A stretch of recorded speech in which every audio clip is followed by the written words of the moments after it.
Bueno, antes que todo, muchas gracias de haberme invitado a la universidad, José María, y a los organizadores. Voy a tratar de hacer esto rápido para no perder el avión y entrar dentro del tiempo. Me debatí antes y de hecho preparé dos presentaciones, pero viendo el tono de las distintas presentaciones, elegí la que es más conceptual que la otra, y creo que es la que puede servir más a los talleres de esta tarde. Y esta reflexión es el resultado de una investigación de varios meses de análisis de las políticas de transporte y movilidad aplicadas a las ciudades de América Latina. En base de más o menos 15 ciudades sobre un periodo largo.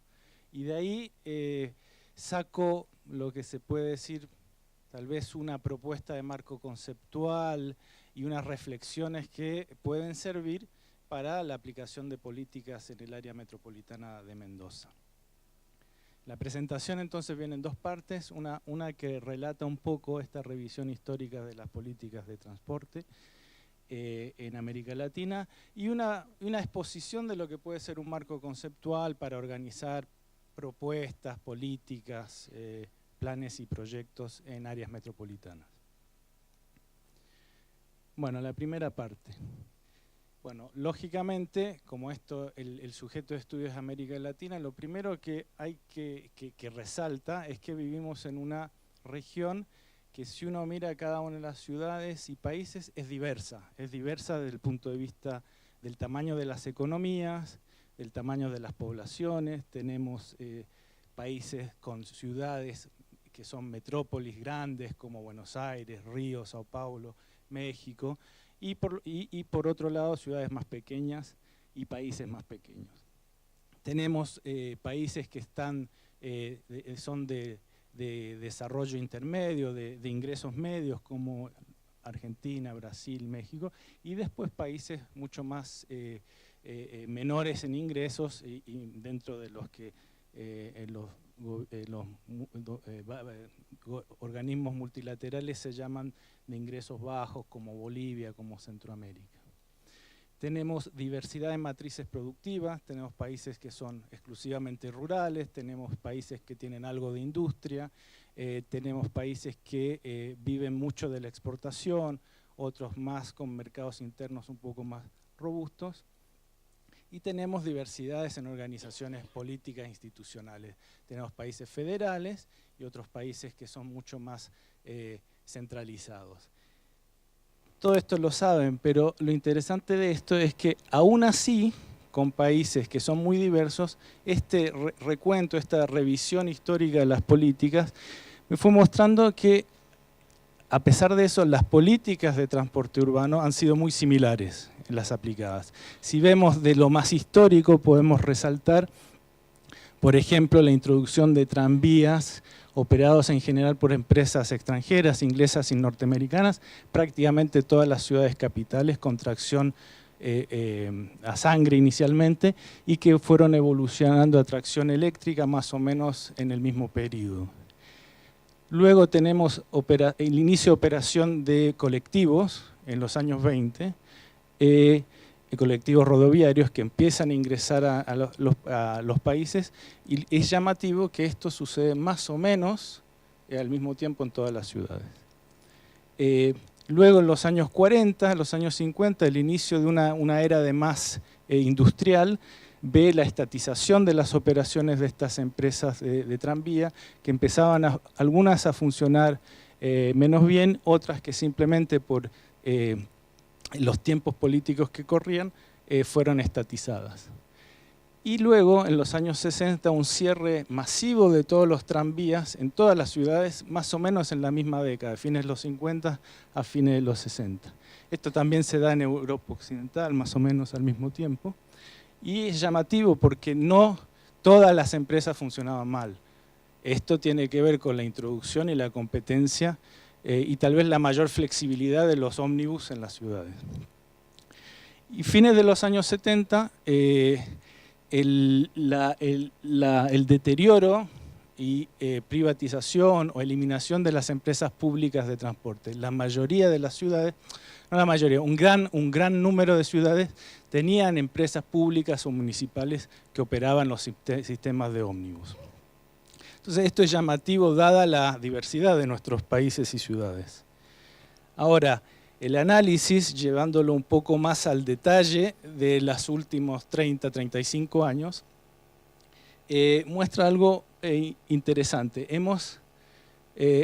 Este primer gráfico aquí arriba es el crecimiento del PBI por año para toda América Latina acumulado. Y vemos que la década del 80 es una década que sabemos fue una década muy relativamente mala para América Latina, la década perdida, dicen algunos, donde el crecimiento fue bajo. Aquí muy profundo la caída de la crisis del año 82-83, después la crisis del 89, que en Argentina fue muy marcada, aquí está la hiperinflación, aquí la crisis de la deuda, y esto fue general en América Latina. A partir de los años 90 sí hay un crecimiento, digamos, con altos y bajos, que es un crecimiento medio volátil y una crisis muy otra vez en Argentina muy marcada, pero no solo en Argentina, en el año 2001-2002, y a partir de ahí ha habido un crecimiento más robusto hasta que pega la crisis de Lehman Brothers, la crisis financiera internacional en el año 2009. Es llamativo porque esto es para toda América Latina, pero refleja muy bien lo sucedido en Argentina.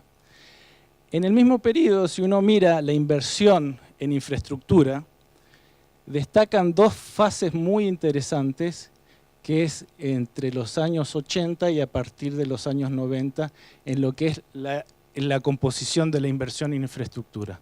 En los años 80 aún hay una proporción de inversión pública en infraestructura muy alta y es lo principal de la inversión total. Y a partir de los años 90 vemos que va decayendo la inversión pública, pero la inversión privada no sustituye lo que se ha perdido en inversión total. Y aquí esto marca un periodo que son el inicio de un paradigma político y económico que es distinto al previo de los años 80, que es en el cual se empieza a creer que el Estado se tiene que retirar de la gestión de la economía y que los privados pueden y deben sustituir al Estado, no solo en la inversión, pero también en la gestión de la infraestructura y de los servicios públicos ligados a la infraestructura. Pero como el gráfico demuestra, la sustitución de la inversión privada no compensa lo que se pierde en infraestructura pública. Si uno va, después analiza las políticas propiamente tal y las pone en esta línea histórica, se detecta en América Latina el inicio en los años 80, finos de los 70, depende de las ciudades, el inicio de la desregulación de los servicios de transporte.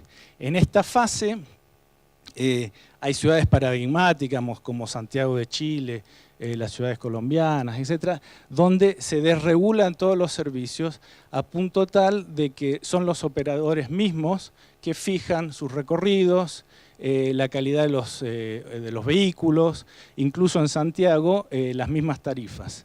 Y este periodo dura, diría, todos los 80, comienzos de los 90, y vemos que resulta en una frase que se usa en Colombia, que es muy, o sea, la frase que se usa en Colombia más o menos es muy ilustrativa de este periodo, que es la guerra del centavo. O sea, el resultado de la desregulación, a pesar de lo que se tenía pensado cuando se comenzó o se ideó, que era que el sector de transporte puede funcionar como un mercado común y corriente, digamos, en el cual la oferta y la demanda se equilibran por competencia y llegamos a una tarifa de equilibrio como cualquier otro mercado. No resultó así por diversas razones y en Colombia esto se llamó la guerra del centavo. ¿Qué es la guerra del centavo? Era que los operadores peleaban prácticamente por los usuarios en la calle para obtener ingresos, digamos. Y la desregulación que pretendía que, como en cualquier mercado, que las empresas ineficientes salieran del mercado, nunca se dio. Y se creó una sobreoferta tal que la demanda existente o los ingresos que podía captar las empresas no fue suficiente, dando de esta guerra. Y que resultó en la calle en un deterioro de las unidades, digamos, que aquí se ve, es muy típico. Yo vi mismo, en Panamá, una situación así donde a un vehículo se le cayó el eje o el eje lo deja atrás. Empresas insostenibles desde el punto de vista financiero, que para poder reducir costos reducían costos de mantenimiento, que eran un peligro en las calles, y que reducían también sus costos saliendo de la formalidad, es decir, no pagando las contribuciones, no pagando los impuestos, obligando a los conductores a conducir por más horas de las que indica el Código del Trabajo. Esto fue un resultado que es casi generalizado en América Latina. En Argentina lo que produjo fue la creación de empresas informales, sobre todo en algunas ciudades, en el conurbano del AMBA, que funcionaban fuera del marco regulatorio que en Argentina se mantuvo más que en otros lugares.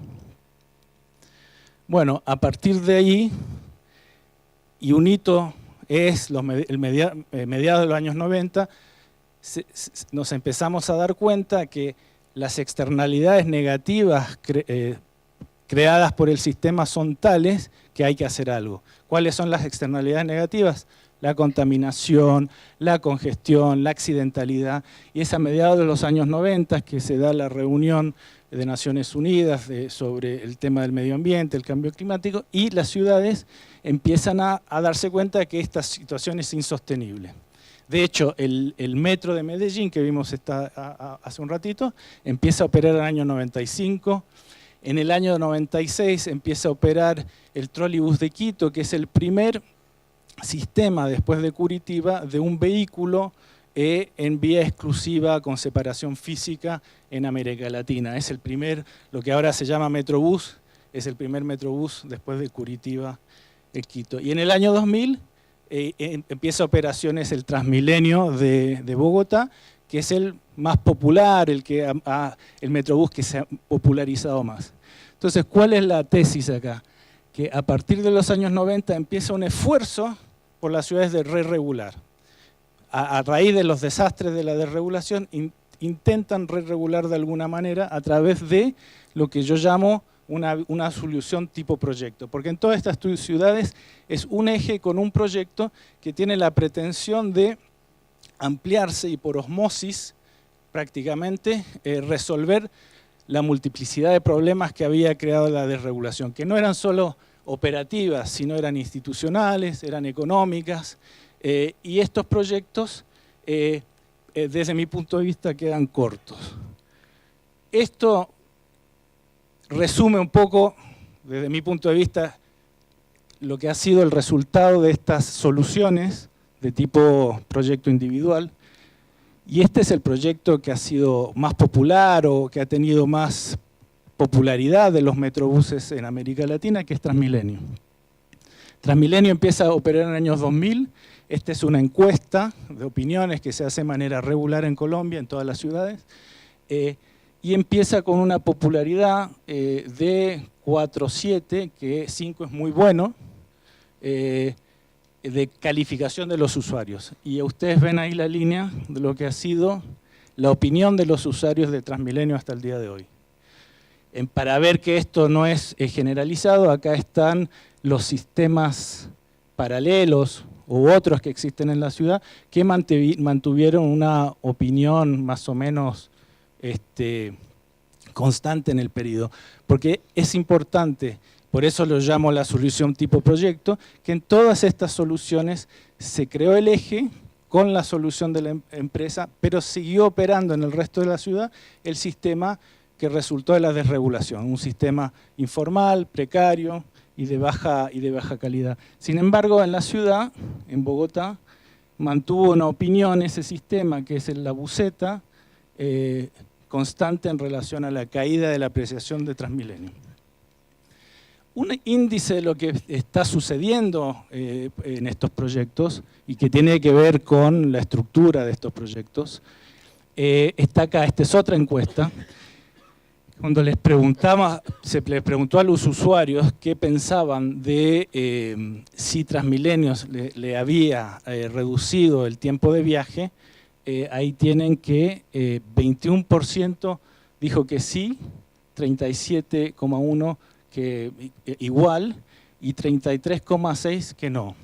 Es llamativo porque el objetivo justamente del sistema y fue enarbolado como el indicador principal, es reducir los tiempos de viaje de los usuarios. Pero ¿qué pasa? Que estos ejes de transporte son ejes troncales con alimentadoras, que se alejan de alguna manera de la demanda.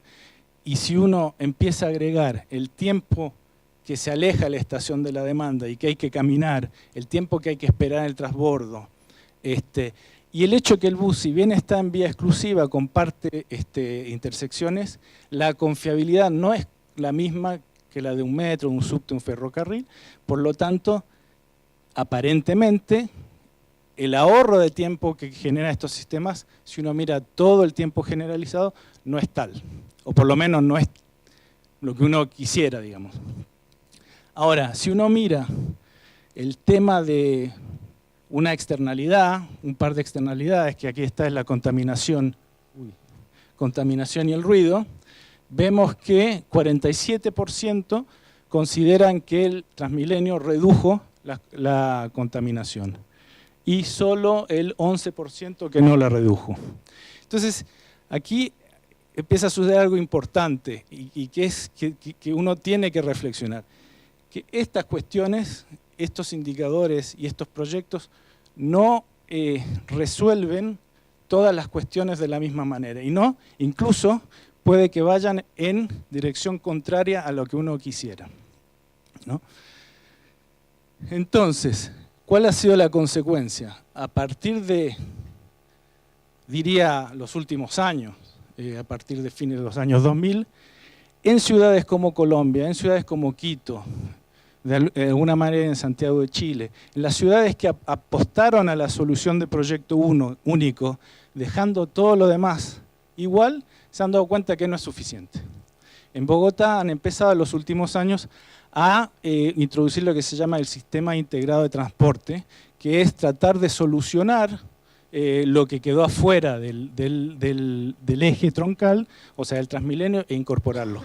En Medellín inició con una solución proyecto, que fue el eje de metro, pero después construyeron los tranvías, los metrobuses y el metrocable, que fue una innovación. O sea, empezaron a crear un sistema integrado. Entonces yo este periodo, a partir de fines de los años 2000, lo llamo el periodo de mayor integración. Son proyectos que de transporte ocupan toda la ciudad. En la academia, en paralelo, lo que ha ido sucediendo, y esto todavía no pasa realmente a todas las instancias de política pública, hemos pasado de hablar de transporte urbano a movilidad, pero es reciente. Los proyectos en América Latina de mayor integralidad, se puede hablar de Transantiago, que fue un intento de resolver todos los problemas de la ciudad y todos los servicios de transporte de una sola vez, tomando en cuenta tanto los colectivos como el subte. Aquí ya hablé de Bogotá, está el metro de Quito, que inició también pionero, ahora está construyendo un metro, ha mantenido algunos metrobuses y está haciendo un sistema integrado. De alguna manera, las tarjetas electrónicas, la red bus y sube, son un intento de integralidad. Estamos, por lo menos para el usuario, tratando de que para él vea la red como un conjunto. Ahora, esto es reciente. Entonces, ¿cuál es la reflexión? o sea, ¿qué marco conceptual uno puede sacar de todo esto? O sea, por lo menos lo que yo las cuestiones que yo me estoy planteando. Bueno, primero hablar de movilidad, porque movilidad es un concepto que en sí el sujeto es la persona y no tanto el vehículo, y permite desde su conceptualización mayor integralidad. Dejamos de lado el transporte que confunde, segrega, de alguna manera hay tendencia a ver más el vehículo, a hacer la política pública en función del vehículo y no tanto de la persona. El concepto de movilidad permite integrar más fácilmente, coordinar políticas con otros sectores cuyo sujeto también es la persona, el ciudadano, y no el vehículo. Entonces, ese es un primer punto. Acá en Mendoza están avanzados, acá ya hablan de movilidad en política pública hace más tiempo que en otros lugares. Pero la otra propuesta, y esta propuesta tiene que ver con el tema de las externalidades, el tema de la sostenibilidad, es que usar el concepto de sostenibilidad como un concepto también de integración intersectorial. ¿Qué quiero decir con esto? Históricamente hemos hablado, y en muchas disciplinas se habla de sostenibilidad, pero desde mi punto de vista y mi investigación queda bastante abstracto, e incluso de una disciplina a otra se habla de distintos conceptos de sostenibilidad. Acá la idea es construir un concepto que sirva de hilo conductor para dialogar entre los sectores. Porque la ciudad requiere políticas de movilidad urbana que apunten a la sostenibilidad. Hemos visto que justamente el esfuerzo o la tendencia que hemos visto de todas las ciudades es ir tratando de corregir los temas de las externalidades, tratando de corregir los impactos que tiene el sector con los demás sectores. Y como vimos en la mañana, el desarrollo económico sostenible es el camino a la sostenibilidad de las ciudades. Bueno, entonces aquí viene una propuesta que es una propuesta original, digamos, con esta idea de la sostenibilidad. Yo, a diferencia de otras disciplinas, hablo de 4 dimensiones de la sostenibilidad, no solo 3. Y cada una las defino de manera específica y particular con la idea de poder que esto se concrete en política pública y no quede como una visión abstracta. Entonces me tomo libertades en la definición. Para mí la dimensión social es aquella que trae, o sea, beneficios sociales, el desplazamiento, la movilidad trae beneficios sociales. Y quienes intervienen en esta dimensión son aquellos que se benefician de esos, bueno, valga la redundancia, beneficios. Ahora lo vamos a ver más en detalle.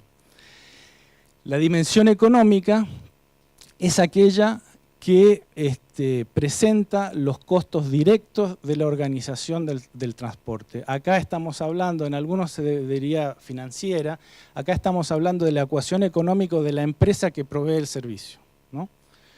El tercero es el ambiental, y el ambiental visto de manera amplia. El entorno es todo aquello que tiene que ver con los impactos, las externalidades del sector por fuera del sector. Estamos hablando de temas ecológicos, ambientales, urbanos, sociales.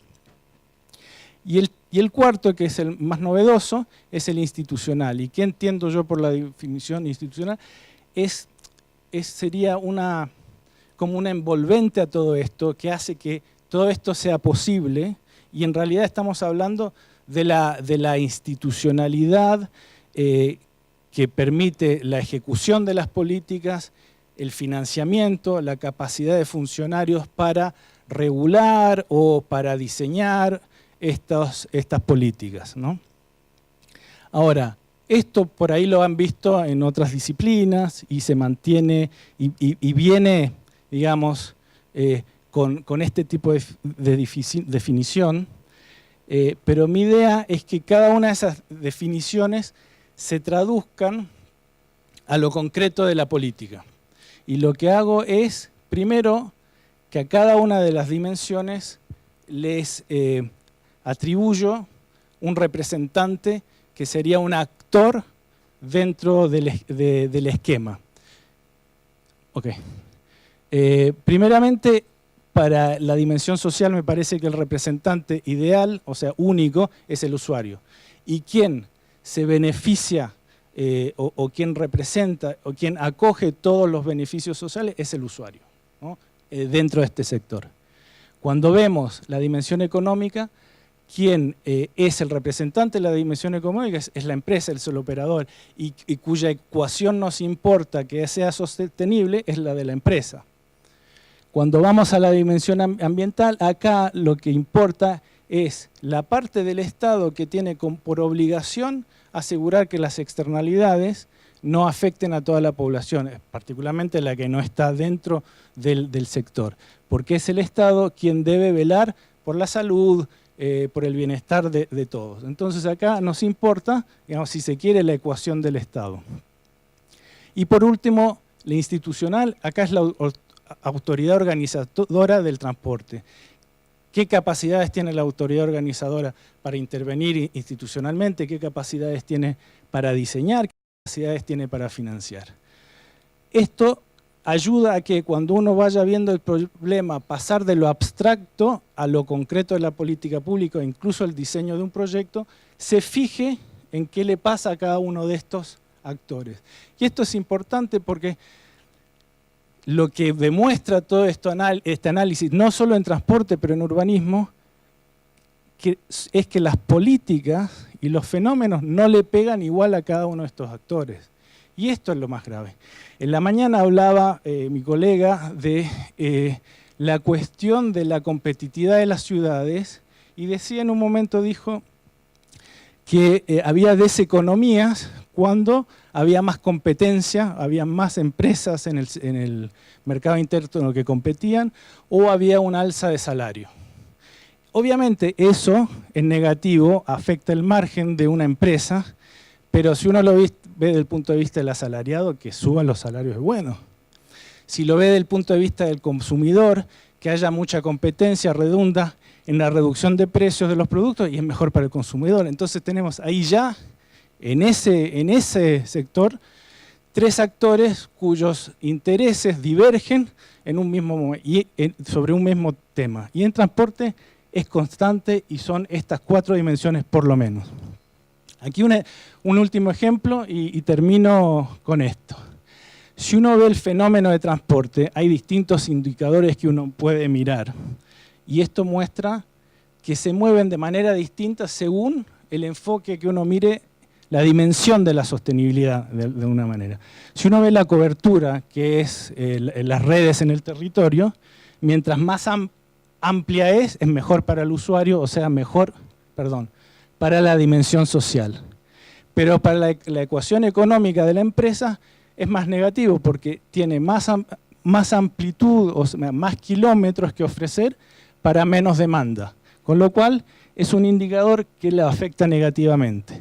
Si lo vemos desde el punto de vista ambiental, a mayor cobertura, los vehículos están ofreciendo más kilómetros y todas las externalidades están correlacionadas a los kilómetros recorridos, con lo cual también es negativo para la dimensión ambiental.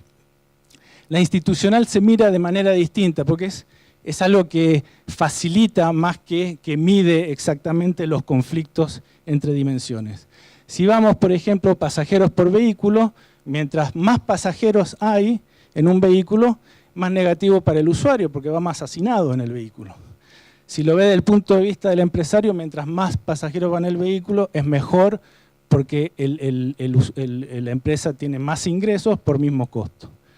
Lo mismo para el ambiental, mientras más pasajeros hay en un vehículo, hay más pasajeros por kilómetros transportados, más pasajeros y menores externalidades por pasajero transportado.